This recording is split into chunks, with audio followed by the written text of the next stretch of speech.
नमस्कार। आज की वीडियो में आप सबका स्वागत है। आज हम प्रेमचंद की 12वीं कहानी पढ़ेंगे जिसका नाम है बलिदान। चलिए तो शुरू करते हैं। मनुष्य की आर्थिक अवस्था का सबसे ज़्यादा असर उसके नाम पर पड़ता है। मौजे बेला के मंगरू ठाकुर जब से कांस्टेबल हो गए हैं, इनका नाम मंगल सिंह हो गया है। अब उन्हें कोई मंगरू कहने का साहस नहीं कर सकता। कल्लू अहीर ने जब से हल्के के थानेदार साहब से मित्रता कर ली है और गांव का मुखिया हो गया है, उसका नाम कालिका दीन हो गया है। अब उसे कल्लू कहें तो आंखें लाल पीली करता है। इसी प्रकार हरकचंद्र कुर्मी अब हरकू हो गया है। आज से 20 साल पहले उसके यहाँ शक्कर बनती थी। कई हल्की खेती होती थी और कारोबार खूब फैला हुआ था। लेकिन विदेशी शक्कर की आमदनी ने उसे मटियामेट कर दिया। धीरे धीरे कारखाना टूट गया, जमीन टूट गई, गाहक टूट गए और वह भी टूट गया। 70 वर्ष का बूढ़ा जो तकिएदार माचे पर बैठा हुआ नारियल पिया करता, अब सिर पर टोकरी लिए खाद फेंकने जाता है। परंतु उसके मुख पर अभी भी एक प्रकार की गंभीरता, बातचीत में अब भी एक प्रकार की अकड़, चाल ढाल से अब भी एक प्रकार का स्वाभिमान भरा हुआ है। इस पर काल की गति का प्रभाव नहीं पड़ा। रस्सी जल गई पर बल नहीं टूटा। भले दिन मनुष्य के चरित्र पर सदैव के लिए अपना चिन्ह छोड़ जाते हैं। हरखू के पास अब केवल 5 बीघा जमीन है और केवल 2 बैल हैं। एक ही हल्की खेती होती है, लेकिन पंचायतों में आपस की कलह में उसकी सम्मति अब भी सम्मान की दृष्टि से देखी जाती है। वह जो बात कहता है बेलाग कहता है और गांव के अनपढ़े उनके सामने मुंह नहीं खोल सकते। हरखू ने अपने जीवन में कभी दवा नहीं खाई थी। वह बीमार जरूर पड़ता, कुंवार मास में मलेरिया से कभी न बचता था, लेकिन 10-5 दिन में वह बिना दवा खाए ही चंगा हो जाता था। इस वर्ष कार्तिक में बीमार पड़ा और यह समझकर कि अच्छा तो हो ही जाऊंगा, उसने कुछ परवाह ना की। परंतु अब की ज्वर मौत का परवाना लेकर चला था। एक सप्ताह बीता, दूसरा सप्ताह बीता, पूरा महीना बीत गया, पर हरखू चारपाई से ना उठा। अब उसे दवा की जरूरत मालूम हुई। उसका लड़का गिरधारी कभी नीम की सीखें पिलाता, कभी गुड़ का सत, कभी गदा पूर्णा की जड़। इन औषधियों से कोई फायदा ना होता था। हरखू को विश्वास हो गया कि अब संसार से चलने के दिन आ गए। एक दिन मंगल सिंह उसे देखने गए। बेचारा टूटे खाट पर पड़ा राम नाम जप रहा था। मंगल सिंह ने कहा, बाबा बिना दवा खाए अच्छे ना होंगे, कुनैन क्यों नहीं खाते? हरकू ने उदासीन भाव से कहा, तो लेते आना। दूसरे दिन कालिका दिन ने आकर कहा, बाबा 2-4 दिन कोई दवा खा लो। अब तुम्हारी जवानी की देह थोड़ी ही है कि बिना दवा दर्पण के अच्छे हो जाओगे। हरकू ने उसी मंद भाव से कहा, तो लेते आना।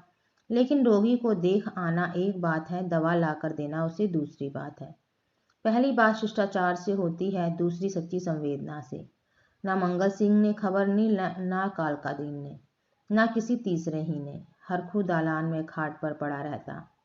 मंगल सिंह कभी नजर आ जाते तो कहता, भैया वह दवा नहीं लाए? मंगल सिंह कतराकर निकल जाते। कालका दिन दिखाई देते तो उनसे भी यही प्रश्न करता, लेकिन वह भी नजर बचाकर भाग जाते। या तो उसे सूझता ही नहीं था कि दवा पैसों के बिना नहीं आती, या वह पैसों को भी जान से प्रिय समझता था, अथवा जीवन से निराश हो गया था। उसने कभी दवा के दाम की बात नहीं की। दवा ना आई, उसकी दशा दिनों दिन बिगड़ती गई, यहाँ तक कि 5 महीने कष्ट भोगने के बाद उसने ठीक होली के दिन शरीर त्याग दिया। गिरधारी ने उसका शव बड़े धूमधाम के साथ निकाला। क्रियाकर्म बड़े हौसले से किया। कई गांव के ब्राह्मणों को निमंत्रित किया। बेला में होली ना मनाई गई। न अबीर न गुलाल उड़े, न डफली बजी, न भंग की नालियां बहीं। कुछ लोग मन में हरखू को कोसते जरूर थे कि इस बुढ़े को आज ही मरना था, 2-4 दिन बाद मरता। लेकिन इतना निर्लज्ज कोई ना था कि शोक में आनंद मनाता। वह शरीर नहीं था जहाँ कोई किसी के काम में शरीक नहीं होता, जहाँ पड़ोसी को रोने पीटने की आवाज़ हमारे कानों तक नहीं पहुँचती। हरकू के खेत गांव वालों की नज़र पर चढ़े हुए थे। 5 बीघा जमीन कुएं के निकट खाद पास से लदी हुई मेड़ बांध से ठीक थी। उनमें 3-3 फसलें पैदा होती थीं। हरखू के मरते ही उन पर चारों ओर से धावे होने लगे। गिरधारी तो क्रियाकर्म में फंसा हुआ था। उधर गांव के मनचले किसान लाला ओंकारनाथ को चैन न लेने देते थे। नजराने की बड़ी बड़ी रकम पेश हो रही थी। कोई साल भर का लगान देने को तैयार था, कोई नजराने की दूनी रकम का दस्तावेज लिखने पर तुला हुआ था। लेकिन ओंकारनाथ सबको टालते रहते थे। उनका विचार था कि गिरधारी के बाप ने खेतों को 20 वर्ष तक जोता है, इसलिए गिरधारी का हक सबसे ज्यादा है। वह अगर दूसरों से कम भी नजराना दे तो खेत उसी को देने चाहिए। अस्तु, जब गिरधारी क्रियाकर्म से निवृत्त हो गया और उससे पूछा, खेती के बारे में क्या कहते हो? गिरधारी ने रोकर कहा, सरकार, इन्हीं खेतों की तो आसरा है। जोतूंगा नहीं तो क्या करूंगा? ओंकारनाथ, नहीं, जरूर जोतो, खेत तुम्हारे हैं। मैं तुमसे छोड़ने को नहीं कहता। हरखू ने उसे 20 साल तक जोता, उन पर तुम्हारा हक है। लेकिन तुम देखते हो अब जमीन की दर कितनी बढ़ गई है। तुम 8 रुपए बीघे पर जोतते थे, मुझे 10 रुपए मिल रहे हैं और नजराने के 100 अलग। तुम्हारे साथ रियायत करके लगान वही रखता हूँ, पर नजराने के रुपए तुम्हें देने पड़ेंगे। गिरधारी, सरकार, मेरे घर में तो इस समय रोटियों का भी ठिकाना नहीं है। इतने रुपए कहाँ से लाऊंगा? जो कुछ जमा जत्था थी दादा के काम में उठ गई। अनाज खलियान में है, लेकिन दादा के बीमार हो जाने से उपज भी अच्छी नहीं हुई। रुपए कहाँ से लाऊं? ओंकारनाथ, यह सच है, लेकिन मैं इससे ज्यादा रियायत नहीं कर सकता।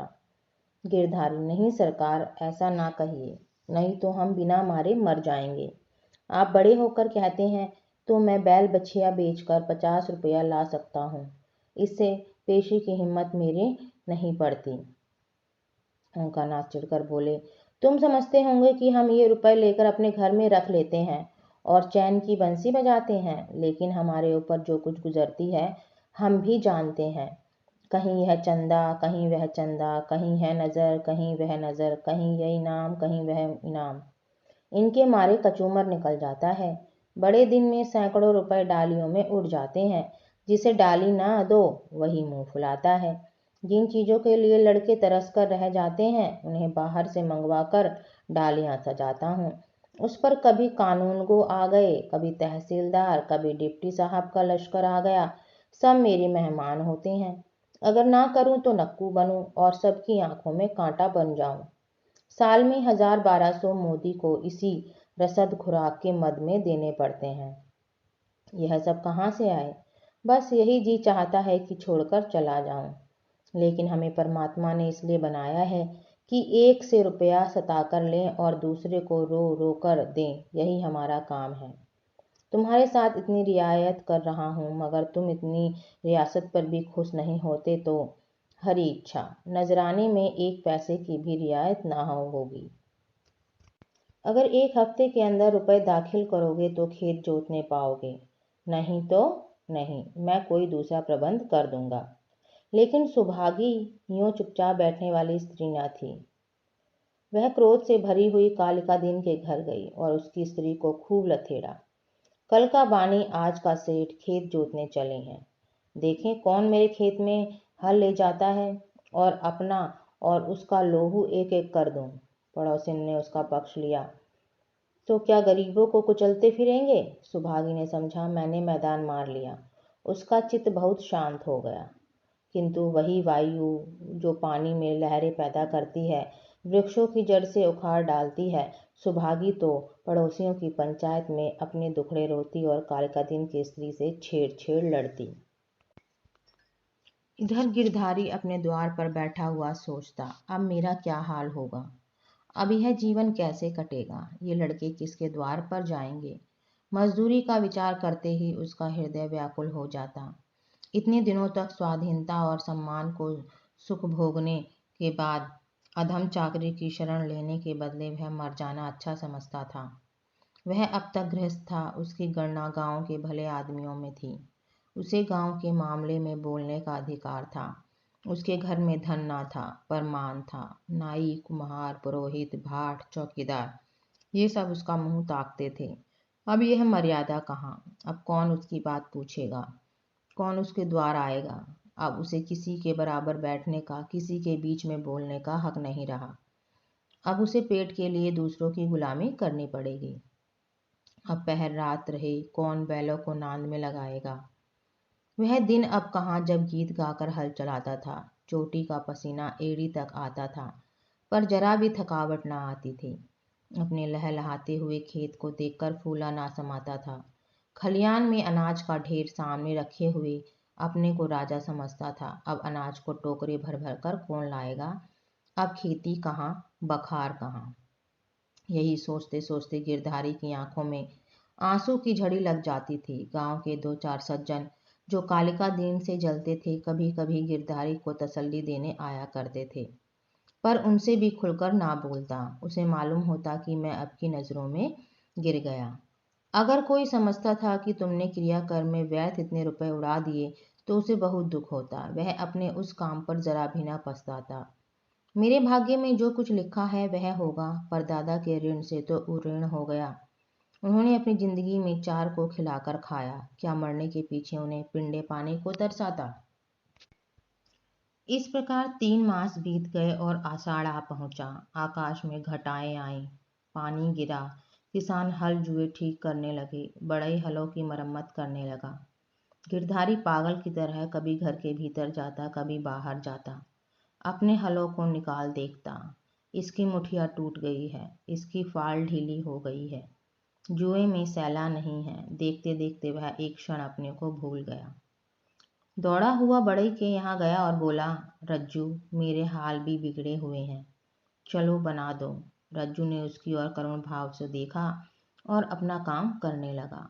गिरधारी को होश आ गया, नींद से चौंक पड़ा। गलानी से उसका सिर झुक गया, आंखें भर आई, चुपचाप घर चला आया।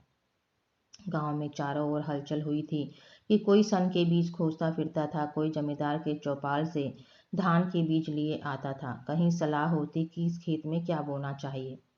गिरधारी ये बातें सुनता और जलहीन मछली की तरह तड़पता था। एक दिन संध्या समय गिरधारी खड़ा अपने बैलों को खुजला रहा था कि मंगल सिंह आए और इधर उधर की बातें करके बोले, गोई को बांधकर कब तक खिलाओगे, निकाल क्यों नहीं देते। गिरधारी ने मलिन भाव से कहा, हाँ, कोई गाहक आए तो निकाल दो। मंगल सिंह, एक गाहक तो हम ही हैं, हम ही को दे दो। गिरधारी अभी कुछ उत्तर न देने पाया था कि तुलसी बनिया आया और गरजकर बोला, गिरधारी, तुम्हें रुपए देने हैं कि नहीं, वैसा कहो। 3 महीने से हील हवाला करते चले आते हो, अब कौन खेती करते हो कि तुम्हारी फसल को अगोरे बैठ रहे हैं। गिरधारी ने दीनता से कहा, साहा, जैसे इतने दिनों माने हो, आज और मान जाओ, कल तुम्हारी एक एक कौड़ी चुका दूंगा। मंगल और तुलसी के इशारों से बातें की और तुलसी भुनभुनाता हुआ चला गया। तब गिरधारी मंगल सिंह से बोला, तुम इन्हें ले लो तो घर के घर में ही रह जाऊं, कभी कभी आंख से देख तो लिया करूंगा। मंगल सिंह, मुझे अभी तो कोई ऐसा काम नहीं, लेकिन घर पर सलाह करूंगा। गिरधारी, मुझे तुलसी के रुपए देने हैं, नहीं तो खिलाने को तो भूसा है। मंगल सिंह, यह बड़ा बदमाश है, कहीं नालिश ना कर दे। सरल हृदय गिरधारी धमकी में आ गया। कार्यकुशल मंगल सिंह को सस्ता सौदा करने का अच्छा अवसर मिल गया। 80 रुपए की जोड़ी 60 रुपए में ठीक कर ली। गिरधारी ने अब तक बैलों को न जाने किस आशा से बांधकर खिलाया था। आज आशा का वह कल्पित सूत्र भी टूट गया। मंगल सिंह गिरधारी की खाट पर बैठे रुपए गिन रहे थे और गिरधारी बैलों के पास विषादमय नेत्रों से उनके मुंह की ओर ताक रहा था। आह, ये मेरे खेत के कमाने वाले, मेरे जीवन के आधार, मेरे अन्नदाता, मेरी मान मर्यादा की रक्षा करने वाले, जिनके लिए पहर रात से उठकर छांटी काटता था, जिनके खली दाने की चिंता अपने खाने से ज्यादा रहती थी, जिनके लिए सारा दिन भर हरियाली उखाड़ा करता था। ये मेरी आशा की 2 आंखें, मेरे इरादे के 2 तारे, मेरे अच्छे दिनों के 2 चिन्ह, मेरे 2 हाथ अब मुझसे विदा हो रहे हैं। जब मंगल सिंह ने रुपए गिनकर रख दिए और बैलों को ले चले, तब गिरधारी उनके कंधों पर सिर रखकर खूब फूट फूट कर रोया। जैसा कन्या मायके से विदा होते समय माँ बाप के पैरों को नहीं छोड़ती, उसी तरह गिरधारी इन बैलों को ना छोड़ता था। सुभागी भी दालान में पड़ी रो रही थी और छोटा लड़का मंगल सिंह को एक बांस की छड़ी से मार रहा था। रात को गिरधारी ने कुछ नहीं खाया, चारपाई पर पड़ा रहा। प्रातःकाल सुभागी चिलम भर कर ले गई तो वह चारपाई पर न था। उसने समझा कहीं गए होंगे, लेकिन जब 2-3 घड़ी दिन चढ़ आया और वह ना लौटा तो उसने रोना धोना शुरू किया। गांव के लोग जमा हो गए, चारों ओर खोज होने लगी, पर गिरधारी का पता ना था। गिरधारी उदास और निराश होकर घर आया। 100 रुपए का प्रबंध करना उसके काबू से बाहर था। सोचने लगा, अगर दोनों बैल बेच दूं तो खेत ही लेकर क्या करूंगा। घर बेचूं तो यहाँ लेने वाला ही कौन है, और फिर बाप दादों का नाम डूबता है। 4-5 पेड़ हैं, लेकिन उन्हें बेचकर 25 रुपए या 30 रुपए से अधिक ना मिलेंगे। उधार लूं तो देता कौन है। अभी बनिए के 50 रुपए सिर पर चढ़े हैं, वह 1 पैसा भी ना देगा। घर में गहने भी तो नहीं है, नहीं उन्हीं को बेचता। ले देकर एक हंसली बनवाई थी, वह भी बनिए के घर पड़ी हुई है। साल भर हो गया, छुड़ाने की नौबत ना आई। गिरधारी और उसकी स्त्री सुभागी दोनों ही इसी चिंता में पड़े रहते, लेकिन कोई उपाय ना सूझता था। गिरधारी को खाना पीना अच्छा ना लगता, रात को नींद ना आती। खेतों के निकलने का ध्यान आते ही उसके हृदय में हुंक सी उठने लगती थी। हाय, वह भूमि जिसे हमने वर्षों जोता, जिसे खाद से पाटा, जिसमें मेड़े रखी, जिसकी मेड़े बनाई, उसका मजा अब दूसरा उठाएगा। वे खेत गिरधारी के जीवन का अंश हो गए थे। उनकी एक एक अंगुल भूमि उसके रक्त में रंगी हुई थी। उनकी एक एक परमाणु उसके पसीने से तर हो रहा था। उनके नाम उसकी जीवा पर उसी तरह आते थे जिस तरह अपने तीनों बच्चों के। 24 था, कोई 22 था, कोई नालबेला, कोई तलैया वाला। इन नामों के स्मरण होते ही खेतों का चित्र उसकी आंखों के सामने खिंच जाता था। वह इन खेतों की चर्चा इस तरह करता मानो वे सजीव हैं, मानो उसके भले बुरे के साथी हैं। उसके जीवन की सारी आशाएं, सारी इच्छाएं, सारे मंसूबे, सारी मिठाइयाँ, सारे हवाई किले इन्हीं खेतों पर अवलंबित थे। इनके बिना वह जीवन की कल्पना ही नहीं कर सकता था। वे ही सब हाथ से निकल जाते हैं। वह घबराकर घर से निकल जाता और घंटों खेतों की मेड़ों पर बैठा हुआ रोता, मानो उनसे विदा हो रहा है। इस तरह 1 सप्ताह बीत गया और गिरधारी रुपए का बंदोबस्त ना कर सका। 8वें दिन उसे मालूम हुआ कि कालका दिन ने 100 रुपए नजराने देकर 10 रुपए बीघे पर खेत ले लिए। गिरधारी ने एक ठंडी सांस ली। एक क्षण के बाद वह अपने दादा का नाम लेकर बिलख बिलख कर रोने लगा। उस दिन घर में चूल्हा नहीं जला, ऐसा मालूम होता था मानो हरकू आज ही मरा है। संध्या हो गई थी, अंधेरा छा रहा था। सुभागी ने दिया जलाकर गिरधारी के सिरहाने रख दिया था और बैठी द्वार की ओर ताक रही थी कि सहसा उसे पैरों की आहट मालूम हुई। सुभागी का हृदय धड़क उठा। वह दौड़कर बाहर आई, इधर उधर ताकने लगी। उसने देखा कि गिरधारी बैलों की नांद के पास सिर झुकाए खड़ा है। सुभागी बोल उठी, घर आओ, वहां खड़े क्या कर रहे हो? आज सारे दिन कहाँ रहे? यह कहते हुए गिरधारी की ओर चली। गिरधारी ने कुछ उत्तर न दिया। वह पीछे हटने लगा और थोड़ी दूर जाकर गायब हो गया। सुभागी चिल्लाई और मूर्छित होकर गिर पड़ी। दूसरे दिन कालिका दिन हल लेकर अपने नपे नए खेत पर पहुंचे। अभी कुछ अंधेरा था। वह बैलों को हल में लगा रहे थे कि एकाएक उन्होंने देखा कि गिरधारी खेत की मेड़ पर खड़ा है। वही मिर्जई, वही पगड़ी, वही सोंटा। कालका दिन ने कहा, अरे गिरधारी, मर्दे आदमी, तुम यहाँ खड़े हो और बेचारी सुभागी हैरान हो रही है, कहाँ से आ रहे हो? ये कहते हुए बैलों को छोड़कर गिरधारी की ओर चले। गिरधारी पीछे हटने लगा और पीछे वाले कुएं में कूद पड़ा। कालका दिन ने चीख मारी और हल बैल वहीं छोड़कर भागा। सारे गांव में शोर मच गया। लोग नाना प्रकार की कल्पनाएं करने लगे। कालका दिन को गिरधारी वाले खेतों में जाने की हिम्मत ना पड़ी। गिरधारी को गायब हुए 6 महीने बीत चुके हैं। उसका बड़ा लड़का अब एक ईंट के भट्टे पर काम करता है और 20 रुपए महीना घर आता है। अब वह कमीज और अंग्रेजी जूता पहनता है। घर में दोनों जून तरकारी पकती है और जौ के बदले गेहूं खाया जाता है, लेकिन गांव में उसका कुछ भी आदर नहीं। अब वह मजूर है। सुभागी अब पराए गांव में आए कुत्ते की भांति दबकती फिरती है। वह अब पंचायत में भी नहीं बैठती। वह अब मजदूर की माँ है। कालका दिन ने गिरधारी के खेतों से इस्तीफा दे दिया है, क्योंकि गिरधारी अभी तक अपने खेतों के चारों तरफ मंडराया करता है। अंधेरा होते ही वह मेड़ पर आकर बैठ जाता है और कभी कभी रात को उधर से उसके रोने की आवाज़ सुनाई देती है। वह किसी से बोलता नहीं, किसी को छेड़ता नहीं। उसे केवल अपने खेतों को देखकर संतोष होता है। दिया जलने के बाद उधर का रास्ता बंद हो जाता है। लाला ओंकारनाथ बहुत चाहते हैं कि ये खेत उठ जाएं, लेकिन गांव के लोग इन खेतों का नाम लेते डरते हैं।